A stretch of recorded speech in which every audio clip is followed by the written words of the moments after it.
Trump साहब जब से आए हैं तो वो कारनामों पे कारनामे, पहले दिन ही उन्होंने 78 एग्जीक्यूटिव ऑर्डर जारी किए, फिर बाइडन के ऑर्डर्स मनसूख भी किए। अब ये है कि तारिकीन वतन के हवाले से कल भी हमने कुछ सरसरी तौर पर तस्करा किया था कि भाई उन्होंने कहा है कि उनको जो किसी भी तरह के क्राइम पे चोरी जैसे क्राइम में भी मुलव्वस हुए तो उनको भेजा जाएगा ग्वांतानामो पे। अब आप सोचिए कि ग्वांतानामो बे कहाँ है? क्यूबा में। वो चाहते हैं कि वहाँ पर से अगर ये 28,000 या जितने भी नंबर्स हैं अगर वो निकल भी गए तो जाके हुआना में चक्कर लगा सकते हैं, बाकी क्यूबन सिगार पी सकते हैं, लेकिन वो अमेरिका वापस नहीं आ सकते। अब उस पर काफ़ी शोर मच रहा है कि भाई एक तो वो जेल बदनामी ज़माना जिसको बंद करने के बारे में 300 दूर इससे पहले कह चुकी हैं इंक्लूडिंग ट्रंप, वहां पर कैसे लोगों को भेजा जा सकता है? तो अब भाई आप सोचें कि कितने वोकल वो रहे हैं इस हवाले से। अब उनकी पॉलिसीज हमें, और लोगों ने वोट दिया उनको इस बुनियाद पे अमेरिकन ने उन्हें वोट भी दिया है। अब उनकी इस पॉलिसी का हम एक कहते हैं ना एक्शन होते हुए देख रहे हैं। पहला दौर तो जो रहा तो रहा, अब दूसरे दौर में ये पहला कानून आ गया है और इसके मुताबिक ये बताया जा रहा है कि तकरीबन 30,000 गैर कानूनी तारिकीन वतन को ग्वांतानामो बे जेल भेजा जाएगा। अच्छा जी, अब क्या हो रहा है? इतना ही नहीं, अमरीकी इंतजामिया ने फ़लस्तीन की हिमायत में जो मुजाहिरे हुए उसमें जो शरीक तलबा थे उनके वीज़े मनसूख करने का फैसला भी किया है। सो ये एक एग्जीक्यूटिव ऑर्डर पर इस पर दस्तखत करने वाले हैं। इस पर बात करेंगे जी। हमारे साथ मौजूद हैं अमेरिका में पाकिस्तान के साबिक सफ़ीर मसूद खालिद साहब। Thank you so much sir, आपने हमारे लिए वक्त निकाला। भाई हम ज़ाहिर है ये बात कर रहे हैं कि या वहाँ पर भी ये बात हो रही है और हमने ज़ाहिर है कि सेलेना गोमेज के इस मामले पे आंसू भी देखे, लेकिन एक चीज़ जो हम जिस पे मुत्तफिक हैं वो ये है कि अमरीकी आवाम ने ये नारा, उनका ऐसा नहीं है कि वो छुपा के या उन्होंने कवर करके रखा था, ये नारे वो शुरू से लगाते आए हैं और इन्हीं नारों की बुनियाद पर उनको अमरीकी आवाम ने वोट भी दिया।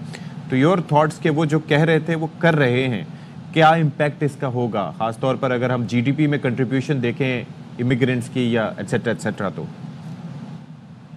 जी शुक्रिया। देखे पहले तो मैं तस्दीक करना चाहता हूँ, मैं अमेरिका में कभी भी पाकिस्तान का सफीर, अल्लाह अकबर, मैं चीन में पाकिस्तान का सफीर था। चले माजरत। जहाँ तक आपका सवाल का ताल्लुक है, ये देखिए ना, ये इन्होंने बिल्कुल आप सही कह रहे हैं कि इन्होंने अपने इलेक्शन कैंपेन के दौरान ये सारी इस किस्म की जो थी कमिटमेंट्स की थी, प्लेजेस की थी कि मैं ये कर दूंगा वो कर दूंगा।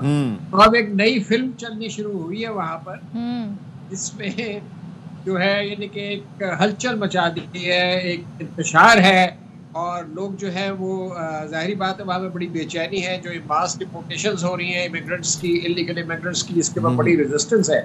और ख़ास तौर पर ये एक इम्पॉर्टेंट बात है कि जो वेस्टर्न हेमिस्फीयर है, यानी कि जो लैटिन अमेरिकन और सेंट्रल अमेरिकन कंट्रीज़ हैं, ये ट्रेडिशनली अमेरिकन कैंप का हिस्सा समझे जाते हैं। जैसे पनामा है या कोलंबिया है, they are very much part of US sphere of influence. अब वहाँ पर जो उनके खिलाफ जो ये इस किस्म की चीज़ें हो रही हैं और उससे हिस्पैनिक्स यानी कि जो उस इलाके के लोग हैं जो स्पेनिश बोलते हैं वो मुतासर हो रहे हैं। 11 मिलियन के करीब कहा जाता है कि डिपोटीज हैं जिनको बाहर भेजा जाएगा। तो कोलंबिया ने भी रजिस्ट किया है, पनामा रजिस्ट कर रहा है, ग्वाटेमाला रजिस्ट कर रहा है, यानी कि एक एलियनेशन जो है अमेरिका की तरफ जो है वो फैल रही है। लेकिन मसूद साहब, विल इट बी इजी? क्योंकि वहाँ पर इंसानी हकूक़ की तंजीमें बहुत वोकल हैं। उनकी सुप्रीम कोर्ट में भी ये मामला सुनने में आया था कि वहाँ से भी इशू ये हाईलाइट हो रहा है। तो आप समझते हैं कि ये कर पाएंगे वो? हालांकि अमेरिकी सदर के पास इख्तियार और पावर बहुत है। जी बहुत सारी चीज़ें जो ये नहीं कर पाएंगे और इनको आइंदा 3 से 6 महीनों में ये रियलाइज हो जाएगा कि even on foreign policy front और डोमेस्टिक फ्रंट जितने ये वादे किए गए थे, ये बुलंदबाज किस्म की चीज़ें कही गई थी, उसमें से आधी चीज़ें भी करना मुश्किल होगा। और आप सही कह रही हैं कि जो वहाँ पर जुडिशरी है उसने तो चंद इश्यूज के ऊपर कॉग्निसेंस ले भी ली है और इसके ऑर्डर वगैरह भी इशू कर दिए हैं। अच्छा। जैसे वो चाइल्ड बर्थ वाला जो इशू है। तो इनको मुश्किलात आएंगी। इसी तरह आप देखिए, अगर फॉरेन पॉलिसी फ्रंट पे देखिए आप, तो जो गाजा से इन्होंने एक फीलर छोड़ा कि वहाँ से पैलेस्टीनियंस को जो है वो इजिप्ट ट्रांसफर कर दिया जाए और जॉर्डन ट्रांसफर कर दिया जाए। अब इजिप्ट और जॉर्डन जो है वो भी अमेरिकन कैंप में समझे जाते हैं, वो अमेरिका के काफ़ी करीब है, लेकिन उन्होंने भी उसको बड़ा स्ट्रांगली जो है रिएक्ट किया है और रेजिस्ट किया है। इवन फ्रांस का स्टेटमेंट आया इस पे, फ्रांस ने कहा है कि देखने को मिलेगी। He is behaving like a world dictator. मतलब उस मुल्क को कह रहा है तुम ये कर दो, तुम ये कर दो। मतलब सारे मुल्क लग रहा है इनके ताबे हैं, उन्होंने इनके ऑर्डर्स को फॉलो करना है। سو آئی ڈونٹ تھنک سو کہ یہ پالیسی ان کی کس طرح آگے چلے گی.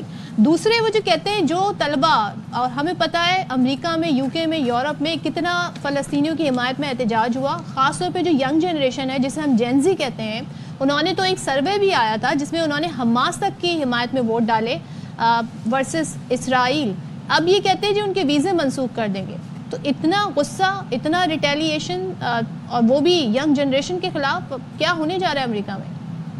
جی دیکھیں، یہ انتشار کی طرف اور افراتفری کی طرف امریکن سیاست جا رہی ہے. آئی ہوپ کہ ہی ول بی ایبل. دیکھیں وہ ایک ان لوگوں کی جو اقتدار میں آئے ان کی ایک آئیڈیالوجی ہے اس قسم کی چیزیں کرنا ہے، یعنی کہ ایک جو آپ نے صحیح کہا، دھمکیاں، انٹیمیڈیشن، تھریٹس، اس قسم کی چیزیں، فورس، یہی ان کا ایک وتیرہ. سارے اسی قسم کے نظر آتے ہیں اس کیبنٹ میں ہیں اور جو آگے پیچھے ٹیم ہے. خود صدر صاحب کا بھی رویہ اسی قسم کا ہے کہ پہلے دھمکیاں دو، تھریٹن کرو، فوج سے اگر کام ہو جائے، لیکن کئی چیزیں جو ہے وہ نہیں ہو پاتی. جہاں تک پیلسٹینینز کی سپورٹ میں جو اسٹوڈنٹس تھے یا کمیونٹی تھی، ان کے جو ویزاز یہ اسکولز کینسل کرنے کی کوشش کر رہے ہیں یا کریں گے، جو انہوں نے اعلان کیا ہے، وہ بھی ایک بڑے ہی ڈراسٹک اسٹیپ ہے. اور میں سمجھتا ہوں کہ اس سے دراصل وہاں پر جو جوش لابی ہے نا وہ بہت اسٹرانگ ہے. ایگزیکٹلی یہ الیکشن بھی اپنا نہیں جیت سکتے یہ کانگریس مین اور سینیٹر اگر ان کو وہاں سے سپورٹ نہ حاصل ہو. وہاں پیسے سے خریدا جاتا ہے. یہ بڑے مطلب گلیئرنگ فیکٹس ہیں جس کا سب کو پتا ہے. وہاں اتنے وہ انفلوئنشل ہیں کہ انہوں نے جتنے وہ اسٹیپ اس قسم کے کروا سکتے ہیں ایڈمنسٹریشن سے وہ کروا رہے ہیں. اور انہوں نے لیکن جو ان کی ٹیم میں ہیں، زائنسٹ ہیں، خود I understand. مجھے ایک چیز یہ بتائیے گا سر، ایک چیز یہ بتائیے گا، یہ جو ہمدردی ہے تو یہ بھارت بہت ہی ایکسٹریم قدم ہے. اور اب دیکھیے ہو سکتا ہے کہ کورٹس وغیرہ جو ہے اس پہ نوٹس لیں اور کوئی اس کے آرڈر وغیرہ ایشو کریں. دیکھیے لیٹس سی. میں یہ جاننا چاہ رہا تھا ون لاسٹ تھنگ، یہ جو امداد کی بندش کا معاملہ ہے کہ جہاں پر امریکیوں کو فائدہ نہیں ہو رہا تو وہاں پر امداد بند کر دیں، تو پاکستان اس سے کس حد تک متاثر ہو سکتا ہے؟ وہ تو ساری دنیا کی انہوں نے بند کر دی ہے سوائے ایجپٹ اور اسرائیل کی. اور انہوں نے تائیوان کی بھی بند کر دی ہے، یوکرین کی بند کر دی ہے، مطلب اکنامک اسسٹنس. تو وہ 6 مہینے کا انہوں نے ٹائم مانگا ہے کہ 6 مہینے میں ہم اس پالیسی کو ریویو کریں گے. اچھا، کہ امریکہ کا پیسہ ضائع تو نہیں ہو رہا. وہ 6 مہینے تک ہمیں انتظار کرنا پڑے گا. پاکستان بھی اس میں شامل ہے دوسرے ممالک کے ساتھ. ظاہری بات ہے یہاں پر پروجیکٹس چل رہے تھے. اور دیکھیے وہ جو دوسرا جو ایک بڑا ایشو ہے ہمارے لیے وہ ہے افغان ریفیوجیز کا. یہاں پر جو 25,000 ہیں اور جن کو معاہدے کے تحت یا ہماری جو امریکہ کے ساتھ انڈرسٹینڈنگ ہے اس کے تحت سپٹمبر 2025 یعنی کہ اس سال سپٹمبر تک ان کی ریپیٹریشن ہونی تھی. وہ معاملہ بھی رک گیا ہے. گو کہ بات چیت ہو رہی. کل دفتر خارجہ نے کہا ہے کہ ہمارے بات چیت امریکی حکام سے جاری ہے. لیکن جو ہے یہ ساری چیزیں رک گئی ہیں. بالکل ایسے ہی ہوا ہے. چیزیں رک جاتی ہیں. کوئی پروجیکٹ چل رہا ہے اس کو آپ روک دیں تو وہ متاثر بڑا مسئلہ ہوتا ہے. ٹھیک ہے جی، تھینک یو سو مچ مسعود خالد صاحب، بہت شکریہ آپ کا. دیکھتے ہیں جی کیا ہوتا ہے.